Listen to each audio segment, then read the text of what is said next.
امیر المومنین مولا علی علیہ السلام نہج البلاغہ میں فرماتے ہیں، خدا کی نافرمانی کرنے والو، اگر تم ان چیزوں کو اپنی آنکھوں سے دیکھ لیتے جو تم میں سے مرنے والوں نے آنکھوں سے دیکھی ہیں تو ضرور کانپ جاتے، پھر آواز حق سنتے بھی اور عمل بھی کرتے۔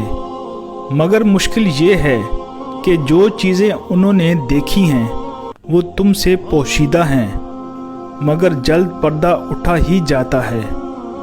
اگر تم دیکھنا چاہتے ہو تو ہر چیز تمہیں دکھائی جا چکی ہے، اور اگر سننا چاہتے ہو تو ہر چیز سنائی جا چکی ہے، اور اگر ہدایت کی طلب ہے تو ہدایت کی جا چکی ہے۔ میں سچ سچ کہتا ہوں، عبرتیں تمہیں آواز دے چکی ہیں اور قابل اجتناب چیزوں سے روکا جا چکا ہے۔